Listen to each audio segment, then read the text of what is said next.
Hello friends, स्वागत है आपका आपके अपनी यूट्यूब चैनल जीके टेक में। तो फ्रेंड्स देखिए, आज हम कवर करने वाले हैं भारतीय करेंसी से संबंधित महत्वपूर्ण प्रश्न। ठीक है, देखिए इसमें 20 क्वेश्चन दिए गए हैं और काफ़ी इंपॉर्टेंट क्वेश्चन हैं।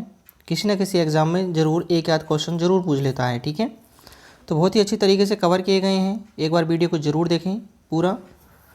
तो जो भी मित्र चैनल को देख रहे हैं वो चैनल को सब्सक्राइब कर दें और बेल आइकन को ज़रूर ऑन कर दें ताकि ऐसी वीडियो आप दोबारा पा सकें। ठीक है, वीडियो को पूरा देखें। चलिए बिना देरी के आज का पहला क्वेश्चन स्टार्ट करते हैं।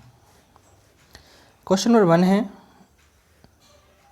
भारतीय करेंसी नोट पर कितनी भाषाएं होती हैं। ठीक है, हर क्वेश्चन इंपॉर्टेंट है, अच्छे से देखना है। तो इसका राइट आंसर हो जाएगा ऑप्शन बी, 15 भाषाएं। ठीक है, भारतीय करेंसी नोट पर 15 भाषाएं होती हैं। देखिए नीचे देखेंगे अब, हिंदी और अंग्रेजी के अलावा भारतीय नोट पर 15 भाषाओं का इस्तेमाल होता है। कोई भी नोट जैसे 10 का, 20 का, 50 का हिंदी और अंग्रेजी के साथ असमी, बंगाली, गुजराती, कन्नड़, कश्मीरी, कोंकणी, मलयालम, मराठी, नेपाली, उड़िया, पंजाबी, संस्कृत, तमिल, तेलुगु और उर्दू में भी इसकी कीमत लिखी होती है। तो फ्रेंड्स ये सब आपको याद रखना है। आप चाहो तो इसे अपनी नोटबुक पे भी उतार सकते हैं। ठीक है, चलिए नेक्स्ट क्वेश्चन देखेंगे।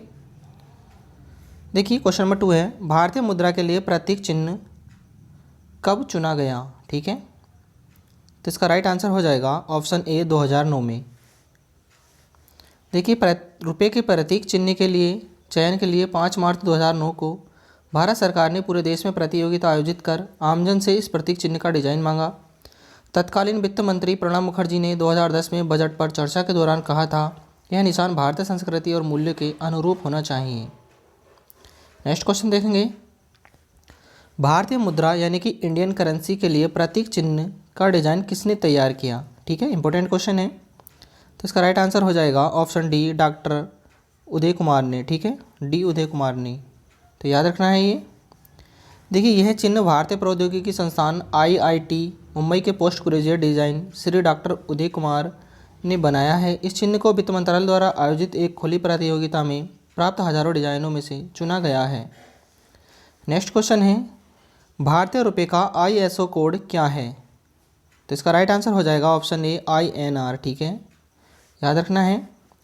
देखिए भारतीय रुपये के लिए अंतर्राष्ट्रीय 3 अंकीय कोड अंतर्राष्ट्रीय मानकीकरण ISO मानक ISO 4217 के अनुसार INR है। ठीक है, 5 मार्च 2009 को भारत सरकार ने भारतीय रुपये के लिए एक चिन्ह निर्माण हेतु एक प्रतियोगिता की घोषणा की थी। क्वेश्चन नेक्स्ट है, भारत में मुद्रा आपूर्ति किसके द्वारा नियंत्रित की जाती है। तो ये भी इंपॉर्टेंट क्वेश्चन है। तो इसका राइट आंसर हो जाएगा ऑप्शन डी, भारतीय रिजर्व बैंक के द्वारा।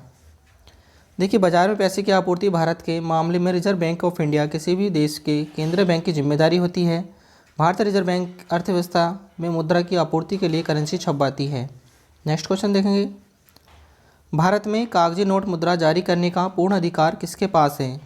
तो इसका राइट आंसर हो जाएगा option B, reserve bank of India के पास है। ठीक है, देखिए रिजर्व बैंक देश का एक मुख्य नोट निर्गमनकर्ता प्राधिकारी है। भारत सरकार के साथ हम स्वच्छ और असली नोटों की पर्याप्त आपूर्ति सुनिश्चित करने के लक्ष्य के साथ राष्ट्र की मुद्रा के डिजाइन, उत्पादन और समग्र प्रबंध के लिए उत्तरदायी हैं। नेक्स्ट क्वेश्चन है, 1 रुपये के नोट कौन जारी करता है। तो इंपॉर्टेंट क्वेश्चन है, कई बार एग्जाम में पूछ लिया गया है। तो इसका राइट आंसर हो जाएगा ऑप्शन सी, वित्त मंत्रालय। ठीक है, देखिए 1 रुपये के नोट वित्त मंत्रालय द्वारा जारी होता है और इस पर वित्त सचिव के दस्तखत होते हैं। ठीक है, तो याद रखना है ये भी।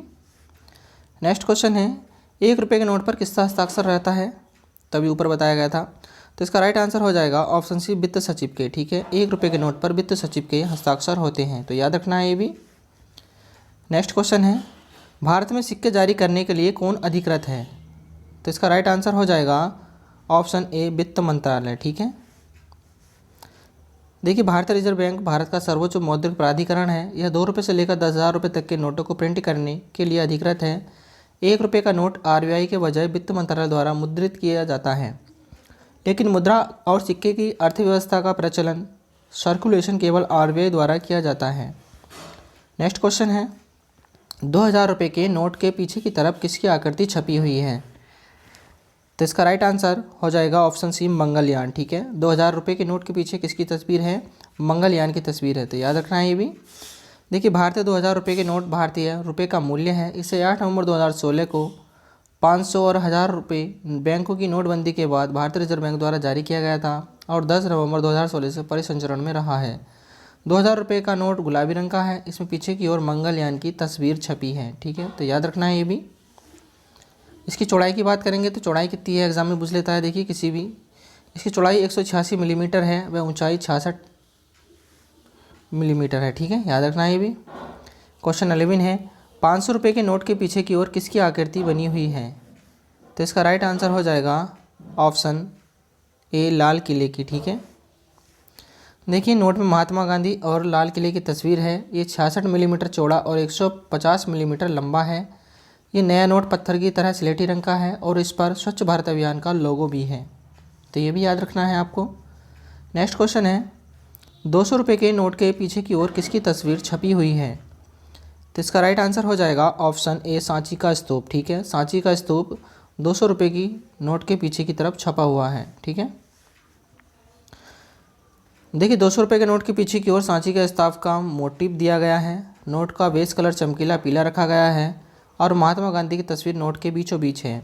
इस नोट की लंबाई 146 मिलीमीटर है जबकि चौड़ाई 66 मिलीमीटर है। ठीक है, तो याद रखना है ये भी।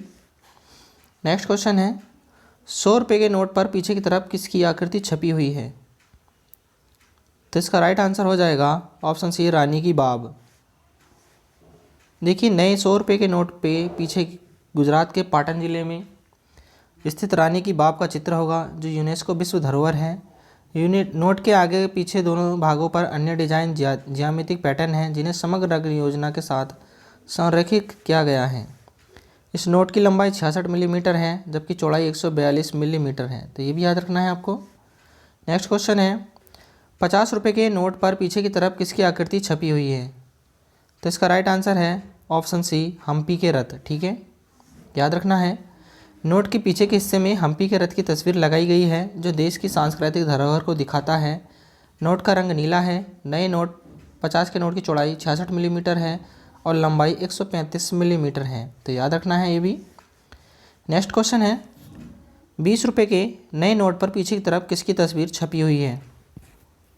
तो इसका राइट आंसर हो जाएगा ऑप्शन बी, एलोरा की गुफाएं। ठीक है, देखिए 20 रुपये का नया नोट थोड़ा हरा पीले रंग का होगा। नोट के पीछे की देश की सांस्कृतिक विरासत को दर्शाने वाली एलोरा की गुफाओं का चित्र है। नए 20 के नोट की चौड़ाई 63 मिलीमीटर और लंबाई 129 मिलीमीटर की है, तो ये भी याद रखना है। नेक्स्ट क्वेश्चन है, 10 रुपये के नए नोट पर पीछे की तरफ किसकी तस्वीर छपी हुई है? तो इसका राइट आंसर हो जाएगा ऑप्शन बी, कोणार्क का सूर्य मंदिर। ठीक है, याद रखना है ये भी। देखिए 10 रुपये के नोट पर कोणार्क के सूर्य मंदिर की तस्वीर छपी हुई है। यह मंदिर गंग वंश के राजा नरसिम्हा देव प्रथम द्वारा बनाया गया था। नए 10 के नोट की चौड़ाई 123 मिलीमीटर है और ऊंचाई 63 मिलीमीटर है, तो ये सब याद रखना है। नेक्स्ट क्वेश्चन है, निम्नलिखित में से कौन सा बैंक भारत का केंद्रीय बैंक है? तो इसका राइट आंसर हो जाएगा option D, reserve bank of India. ठीक है, देखिए भारतीय रिजर्व बैंक भारत का केंद्रीय बैंक है। यह सभी वाणिज्यिक बैंकों के लिए दिशा निर्देश जारी करता है। अब देखिए भारतीय रिजर्व बैंक के बारे में देखेंगे। इसकी स्थापना कब हुई थी? 1 अप्रैल 1935 को हुई थी। मुख्यालय की बात करेंगे तो मुख्यालय इसका मुंबई महाराष्ट्र में है और गवर्नर कौन है इसके? शक्तिकांत दास हैं, तो ये भी याद रखना है आपको। नेक्स्ट क्वेश्चन देखेंगे, क्वेश्चन नंबर 18 है, बुल एंड बियर शब्दावली का संबंध किससे है? ठीक है, कई बार एग्जाम में पूछ लिया गया है ये क्वेश्चन, तो इसका राइट आंसर हो जाएगा ऑप्शन सी, स्टॉक मार्केट से। अब देखिए इसके बारे में देखेंगे। देखिए बुल क्या होता है? बुल एक वह सटोरिया होता है जो किसी कंपनी के शेयरों के निकट भविष्य में भाव बढ़ने की उम्मीद के साथ उनको मौजूदा भाव पर खरीदता है ताकि वह उन्हें आगे ऊंची कीमत पर बेचकर मुनाफा कमा सके। बात करेंगे बियर की, यानी मंदड़िए वह सटोरिया होते हैं जो कंपनी के शेयर उनके निकट भविष्य में भाव गिरने की आशंका में बेचते हैं। ठीक है, नेक्स्ट क्वेश्चन देखेंगे। क्वेश्चन नंबर 19 है, किस वर्ष नाबार्ड की स्थापना हुई? ठीक है, तो इसका राइट आंसर हो जाएगा ऑप्शन सी, 1982 में। ठीक है, 1982 में नाबार्ड की स्थापना हुई। अब देखिए नाबार्ड के बारे में देखेंगे कुछ। देखिए कई बार एग्जाम में पूछ लेता है, नाबार्ड की फुल फॉर्म भी पूछ लेता है। तो नाबार्ड की फुल फॉर्म क्या होती है? National bank for agriculture and rural development. ठीक है, इसे हिंदी में कहते हैं राष्ट्रीय कृषि और ग्रामीण विकास बैंक, याद रखना है ये भी। स्थापना की बात करेंगे इसकी, तो स्थापना कब हुई थी? 19 जुलाई 1982 को हुई थी। और मुख्यालय कहाँ है इसका? मुंबई महाराष्ट्र में है। बात करेंगे अध्यक्ष की, अध्यक्ष कौन है? GR चिंतला है, तो ये भी याद रखना है आपको। नेक्स्ट क्वेश्चन है, लास्ट क्वेश्चन इस वीडियो का, भारत में पहली बार बैंकों का राष्ट्रीयकरण कब हुआ था? तो इसका राइट आंसर हो जाएगा ऑप्शन सी 1969 में। ठीक है, देखिए भारतीय अर्थव्यवस्था में 19 जुलाई का दिन बेहद खास माना जाता है, क्योंकि पहली बार देश में बड़े स्तर पर 19 जुलाई 1969 को बैंकों का राष्ट्रीयकरण किया गया था। उस समय देश के 14 बड़े बैंकों का राष्ट्रीयकरण किया गया था। तो ये सब बातें आपको याद रखनी है। तो देखिए आज की वीडियो में बस इतना ही। वीडियो अच्छी लगी तो वीडियो को लाइक कर दें और चैनल को ज़रूर सब्सक्राइब कर लें, ताकि आप ऐसी वीडियो दोबारा पा सकें। तो चलिए मिलते हैं नेक्स्ट वीडियो में, तब तक के लिए धन्यवाद।